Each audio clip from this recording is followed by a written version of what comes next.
श्री धवल लक्ष्मण भाई पटेल। जी, प्रश्न 1 to 1। माननीय सदस्य, उत्तर सदन के पटल पर रखा गया है। जी, सबसे पहले तो मैं प्रधानमंत्री नरेंद्र मोदी जी को खूब शुभकामनाएं देना चाहता हूं कि मोदी जी दूसरे प्रधानमंत्री बने हैं आज़ादी के इतिहास में, जो तीसरी बार पूर्ण बहुमति के साथ सरकार बनाई है। मैं रेल मंत्री से पूछना चाहता हूं कि बुलेट ट्रेन की निर्माण की वर्तमान स्थिति क्या है, साथ ही सरकार भारत में बुलेट ट्रेन कब तक चलाने का विचार है और उसकी कवरेज नेटवर्क का पूरा ब्यौरा क्या है, चल रही निर्माण के वंदे भारत रेलगाड़ियों की संख्या और मार्गवार और राज्यवार क्या ब्यौरा है, साथ ही क्या सरकार वापी वलसाड से मुंबई दिल्ली तक नई वंदे भारत रेलगाड़ी शुरू करने की योजना, और यदि हाँ तो उसका ब्यूरो क्या है, यदि नहीं तो इसका कारण क्या है। माननीय अध्यक्ष जी, माननीय सांसद महोदय ने जो प्रश्न पूछा है बहुत ही महत्वपूर्ण प्रश्न है। माननीय अध्यक्ष जी, बुलेट ट्रेन एक बहुत ही कॉम्प्लेक्स टेक्नोलॉजी इंटेंसिव प्रोजेक्ट है, जो अगर हम देखें एक नॉर्मल कोई भी गाड़ी हो, जब तक वो गाड़ी 50, 60, 100 की स्पीड से चलती है तो उसके जो वाइब्रेशंस होते हैं, जिस तरह का उसका जो इम्पैक्ट होता है ट्रैक और रेल के बीच में, वो बहुत कम होता है। लेकिन जैसे ही गाड़ियाँ 250 किलोमीटर की स्पीड से ज़्यादा चलने लगती है तो उसके डिज़ाइन में बहुत सारी कॉम्प्लेक्सिटीज़ आ जाती है माननीय अध्यक्ष जी। इसीलिए बुलेट ट्रेन की डिज़ाइन पे एक गहन अध्ययन के साथ बहुत ध्यान से, और जापान के जो सबसे अच्छे एक्सपर्ट्स हैं उन एक्सपर्ट्स के साथ चर्चा करके डिटेल डिज़ाइन किया गया है।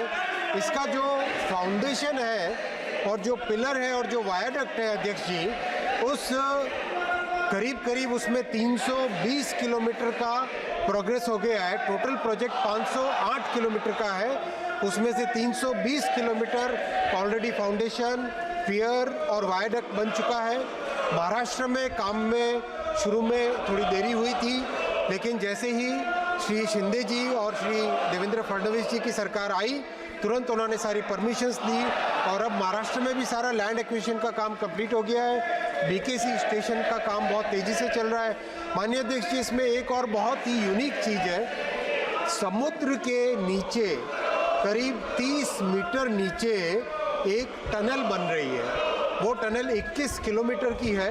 वो भारत में पहली अंडर सी टनल बनेगी ट्रांसपोर्टेशन प्रोजेक्ट की। उसका काम भी चालू हो गया है। बुलेट ट्रेन के प्रोजेक्ट पे माननीय अध्यक्ष जी बहुत ही तेज़ी से काम चल रहा है। जी, मैं रेल मंत्री से पूछना चाहता हूं कि क्या फ्यूचर में वलसाड जो रेलवे स्टेशन हमारे वलसाड लोकसभा में सबसे बड़ा है, वहां से वंदे भारत ट्रेन चालू करने की कोई फ्यूचर में हम लोग अपॉर्चुनिटी देख रहे हैं? माननीय अध्यक्ष जी, अभी जो मुंबई से अहमदाबाद की 2 वंदे भारत ट्रेन्स हैं, वो दोनों को दोनों वलसाड को टच करके आती है। इसके अलावा भी अगर कोई ज़रूरत हुई तो माननीय सांसद महोदय मेरे से मिलके उसमें और व्यवस्था कर सकते हैं। माननीय मनोज तिवारी जी। धन्यवाद अध्यक्ष जी, आपने मुझे सवाल पूछने का मौका दिया है। सभापति महोदय, माननीय मंत्री जी ने हमारे प्रश्न का बहुत ही विस्तार पूर्वक उत्तर दिया है। पहले तो मैं उनको बधाई देना चाहता हूं। हमारे दिल्ली को 2009 से 2014 तक एवरेज 96 करोड़ का बजट होता था। इस बार इन्होंने 2582 करोड़ का बजट दिया है। अध्यक्ष जी, इसके लिए मैं मंत्री जी को धन्यवाद करना चाहता हूं। लेकिन ये दिल मांगे मोर, अच्छा काम हो रहा है तो और कुछ चाहते हैं। हम मंत्री जी से जानना चाहते हैं कि क्या कोई ऐसी योजना या सर्वे हुआ है? इनकी जितनी कॉम्प्लेक्सिटी है, इसीलिए अभी ये पूरे के पूरे बुलेट की पूरी टेक्नोलॉजी को भारत में कैसे आत्मसात करें, मैं माननीय अध्यक्ष जी आपके माध्यम से सभी पूरे देश को बताना चाहूँगा, माननीय सांसदों को भी बताना चाहूँगा।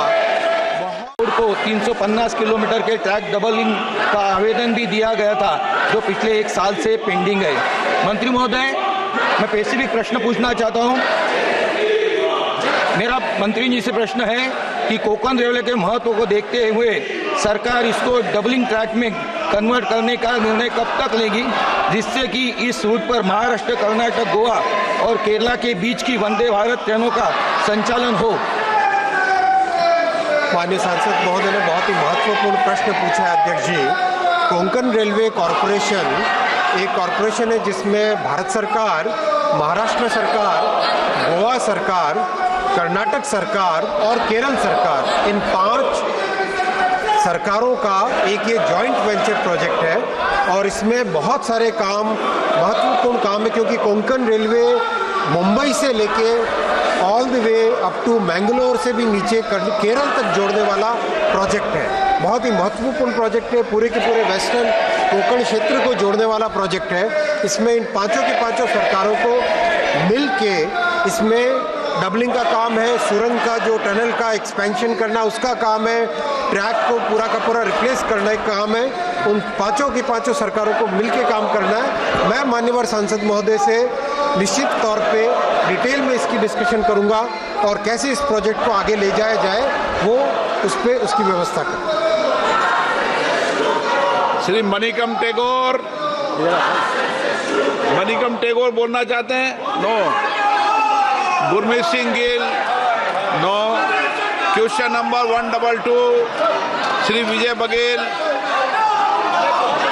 माननीय अध्यक्ष महोदय, प्रश्न संख्या 122।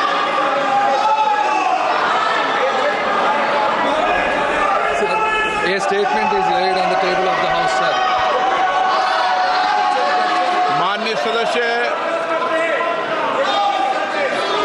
माननीय अध्यक्ष महोदय, माननीय मंत्री जी ने विस्तार से जानकारी दी है और माननीय वैश्य जी के मंत्री बनने के बाद निश्चित रूप से एक संचार क्रांति में रफ्तार आई है। मैं उसके लिए उनको बहुत बहुत धन्यवाद देता हूं और बधाई भी देता हूं।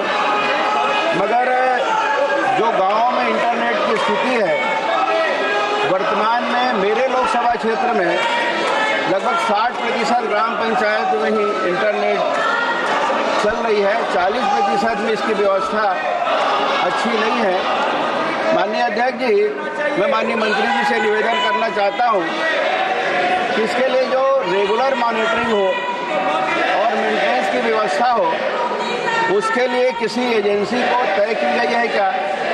मैंने जो जानकारी ली थी उसमें अधिकारियों ने जानकारी दी कि चिप्स के माध्यम से इसकी मॉनिटरिंग और मेंटेनेंस की जाती थी, मगर अभी साल भर से वो बंद है। और साल भर से चूंकि पंचायत सचिवों को, महिला बाल विकास की आंगनबाड़ी की हमारी बहनों को और साथ ही साथ रोजगार सहायकों को बहुत सारे केंद्रीय और राज्य की योजनाओं को उसमें अपडेट करना पड़ता है, तो बहुत दिक्कत आ रही है। उसके लिए माननीय मंत्री जी से मैं जानना चाहता हूँ, इसके लिए मॉनिटरिंग और मेंटेनेंस के लिए कोई एजेंसी तय की गई है क्या? माननीय मंत्री जी, एक मिनट प्लीज। माननीय मंत्री जी, मैं सभी आप मंत्रीगणों से आग्रह कर रहा हूं कि एक सदस्य का जवाब पूरा एक मंत्री दे, आधा मंत्री ये नहीं। ज्योतिराज सिंधिया जी। अध्यक्ष महोदय, आपके निर्णय का पालन होगा। मैं धन्यवाद देना चाहता हूं हमारे माननीय सदस्य जी को, जिन्होंने एक बहुत महत्वपूर्ण प्रश्न डिजिटल इंडिया का उठाया है। प्रधानमंत्री नरेंद्र मोदी जी के नेतृत्व में भारत सरकार का ये संकल्प है कि डिजिटल एक्सेस एक नागरिक को मिले। डिजिटल एक्सेस के साथ हर एक नागरिक का समावेश हो और हर एक नागरिक का समावेश के साथ हर एक नागरिक का सशक्तिकरण भी हो डिजिटल इंडिया में। और उसी के तहत पिछले 10 वर्षों में जहां मोबाइल कनेक्शंस देश में केवल 90 करोड़ होते थे, आज 117 करोड़ हो चुके हैं और टेलीकॉम कनेक्टिविटी 85% देश में हो चुकी है। इंटरनेट कनेक्टिविटी की जो बात की, जो ये लोग आज यहाँ बैठकर चिल्ला रहे हैं, उन्होंने यहाँ बैठकर केवल हमारे 25 करोड़ देश की जनता को इंटरनेट कनेक्टिविटी दी थी। आज देश के अंदर करीब 90-93 करोड़ जनता को इंटरनेट कनेक्टिविटी मिली है प्रधानमंत्री जी के नेतृत्व में।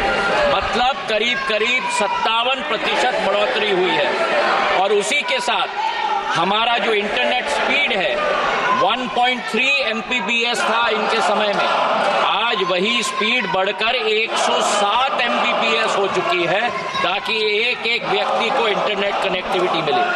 जहां तक हम दाम की बात करें, जहां इनके जमाने में 53 पैसे प्रति मिनट एक व्यक्ति को दूसरे व्यक्ति से बात करने के लिए राशि दी जाती थी, आज प्रधानमंत्री जी के कार्यकाल में पिछले 10 वर्षों में 53 पैसे से ये कीमत केवल 3 पैसे तक आ चुकी है। मतलब 94% गिरावट हुई है। और वहीं डेटा के क्षेत्र में, क्योंकि डेटा आज सभी की जरूरत पड़ चुकी है, जहां 270 रुपए पर जीबी इंटरनेट डेटा की कॉस्ट थी, आज वही इंटरनेट डेटा की कॉस्ट 9 रुपए 12 पैसे तक आ चुकी है। मतलब 94% गिरावट हुई है।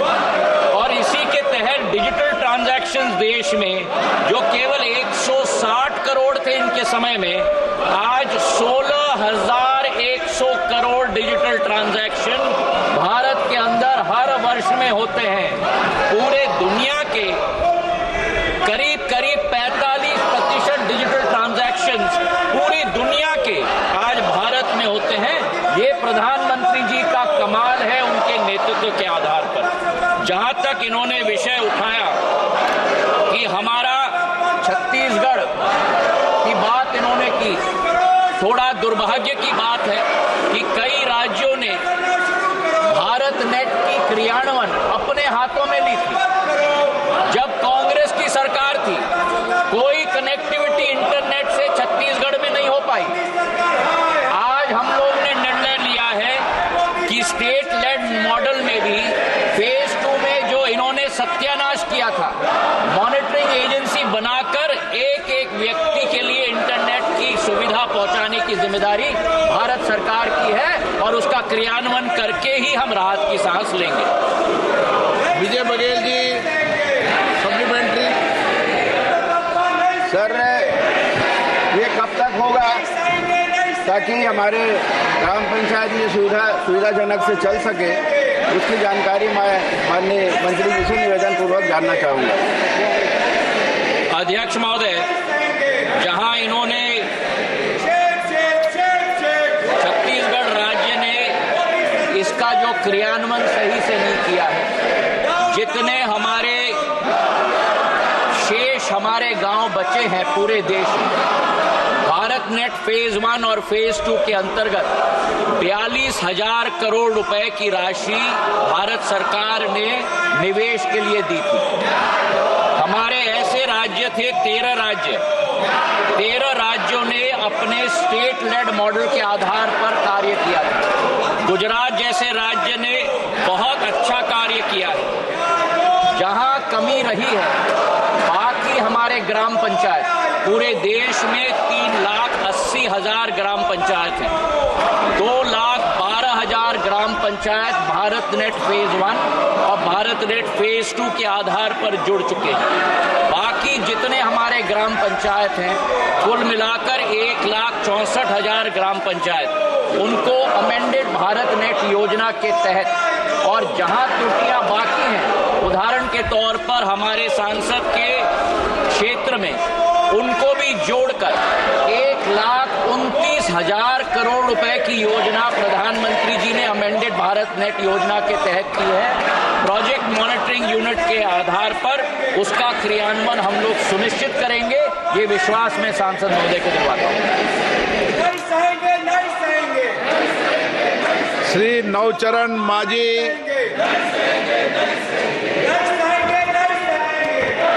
स्पीकर सर, मेरा मयूरभंज संसदीय क्षेत्र जो कि महामहिम राष्ट्रपति महोदया का भी गृह जिला है, मैं माननीय मंत्री जी का आभार व्यक्त करता हूं कि आज 5G की सुविधा हम लोगों को मिल रही है।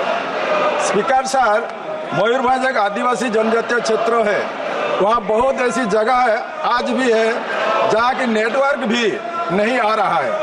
सरकार इसके लिए कुछ विचार कर रही है, ऐसे सुदूर क्षेत्रों में नेटवर्क आ सके। संचार क्रांति आने के बाद बेशक हर गांव में स्मार्टफोन पहुंच गए हैं, किंतु सस्ती इंटरनेट व्यवस्था के अभाव में लोगों को इसको पूरा लाभ प्राप्त नहीं हो पा रहा है। आशा करता हूं कि महामहिम राष्ट्रपति महोदय के गृह जिले मयूरभंज पर विशेष ध्यान देते हुए यहाँ इंटरनेट आदि के आधुनिकतम सुविधा पहुंचने से हमारे इस जिले के गरीब और पिछड़े हुए आदिवासी भाई बहनों को विकास की मुख्य धारा में आने का अवसर मिलेगा और वो राष्ट्र के विकास में अपना भरपूर योगदान कर सकेंगे। धन्यवाद। अध्यक्ष महोदय, मैं धन्यवाद देना चाहता हूं सांसद महोदय को। उड़ीसा एक बहुत महत्वपूर्ण राज्य है। आज उड़ीसा में अगर हम इंटरनेट की कनेक्टिविटी देखें तो कुल मिलाकर उड़ीसा में करीब 2.5 करोड़ लोगों के पास इंटरनेट की कनेक्टिविटी है, जो करीब 50% इंटरनेट पेनिट्रेशन हो चुका है। 50% इंटरनेट पेनिट्रेशन होते हुए करीब 99% पेनिट्रेशन शहरी क्षेत्र में हो चुका है और करीब 45% इंटरनेट कनेक्टिविटी ग्रामीण क्षेत्र में हो चुकी है। जो मैंने अभी पूर्व के प्रश्न में उत्तर दिया, उड़ीसा भी वो एक राज्य है अध्यक्ष महोदय, जहां राज्य सरकार ने भारत नेट 2 के आधार पर ये निर्णय लिया कि हम भारत नेट 2 का क्रियान्वयन हम स्वयं करेंगे और उस क्रियान्वयन अक्षमता के आधार पर जो कनेक्टिविटी दी गई है एक गांव की, वो एक लीनियर फॉर्म में दी गई है। और ये मैं माननीय सदस्य जी को समझाना चाहता हूं, जब लीनियर फॉर्म में ग्राम पंचायत से गांवों को जोड़ा जाता है, अगर बीच में एक तार कट जाए तो जो उस लाइन में सारे गांव हैं वो सारे गांव कट जाते हैं। जबकि आधुनिकता के आधार पर ये जरूरी था कि रिंग फॉर्म में कनेक्टिविटी दी जाए। जब रिंग फॉर्म में कनेक्टिविटी दी जाती है तो अगर एक तरफ से कनेक्टिविटी टूट गई तो दूसरे तरफ से गांव को कनेक्टिविटी निरंतर रहती है। उड़ीसा सरकार ने ये निर्णय नहीं लिया था, इसलिए आज हमने ये निर्णय लिया है कि जितने गांव हैं हमारे पूरे देश के अंदर जहां जहां लीनियर टेक्नोलॉजी इस्तेमाल की गई थी, अमेंडेड भारत नेट प्रोग्राम के जरिए सारे गांव को हम रिंग फॉर्मेट में कनेक्ट करेंगे 1,40,000 करोड़ की योजना के आधार पर, ताकि कनेक्टिविटी निरंतर रहे, एक्सेस सदैव रहे, सशक्तिकरण आम जन के लिए सदैव रहे और पूरी तरह से समावेशी ये योजना क्रियान्वयन हो पाए। श्री नामदेव कृष्ण।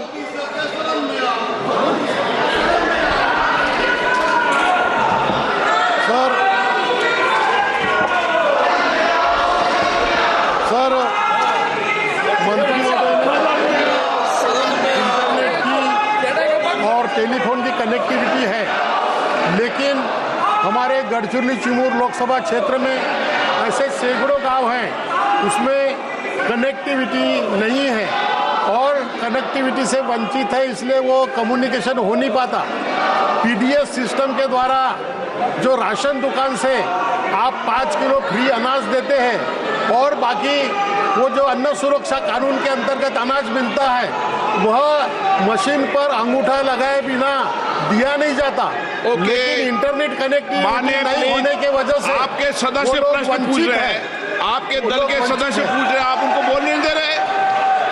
आपके दल के माननीय सदस्य प्रश्न पूछ रहे हैं, आप बोलने नहीं दे रहे उनको। ये तरीका ठीक नहीं। माननीय मंत्री जी। सर, गढ़चिरौली बहुत महत्वपूर्ण क्षेत्र है। आपके दल के लोग प्रश्न पूछ रहे हैं और आप बोलने नहीं दे रहे उनको। तरीका ठीक नहीं है। नो, ये तरीका ठीक नहीं है। सर, गढ़चिरौली बहुत महत्वपूर्ण क्षेत्र है मेरे महाराष्ट्र का। सर, मराठा होने के नाते मेरी एक भावनात्मक लगाव इस क्षेत्र से भी है।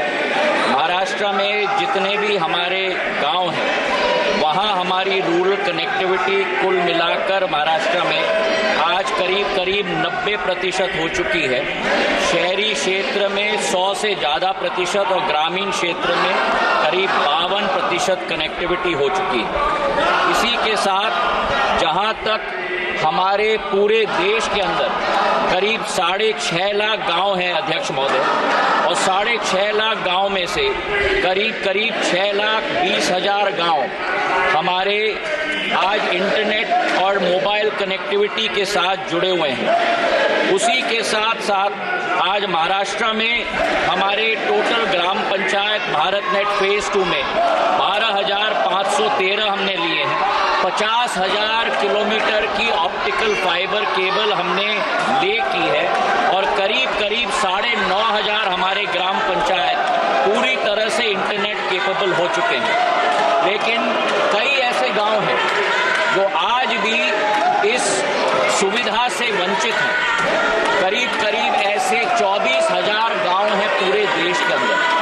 उनको मोबाइल के साथ कनेक्ट करने के लिए, इंटरनेट के साथ कनेक्ट करने के लिए प्रधानमंत्री जी ने एक विशेष पैकेज निकाला है 22,000 करोड़ रुपए का, और इस 22,000 करोड़ के पैकेज के आधार पर सारे गांव देश के अंदर मोबाइल के साथ कनेक्टेड हो जाएंगे, और यूएसओए फंड के आधार पर, यूनिवर्सल सर्विस ऑब्लिगेशन फंड के आधार पर पूरी राशि दी गई है इन 22,000 गांव के लिए कि पूर्ण रूप से कनेक्टिविटी इनको दे पाए, जिसमें गढ़चिरौली जिला भी शामिल है। माननीय प्रतिपक्ष के उपनेता, आपके सदस्य माननीय प्रश्न पूछ रहे हैं, आप उनको रोक रहे हो। ये रोकना ठीक नहीं है, ये तरीका ठीक नहीं, उसको रोको मत। हो बोलने की स्वतंत्रता सबको है, आप उसको रोकने जा रहे हो। नो, ऐसा मत करिए। ये सदन है, सदन में किसी को क्यों रोकते हो? नो, ऐसा मत करो, ऐसा मत करो। नो, ऐसा मत करो। वह नए सदस्य आए, अपने इलाके की बात पूछ रहे हैं, आप उनको सीट पर जाकर रोक रहे हैं, ये ठीक नहीं। नो, अच्छा नहीं। न्यूज नेशन अब व्हाट्सएप पर खबरों के ताजा अपडेट के लिए न्यूज नेशन के इस QR कोड को स्कैन करें।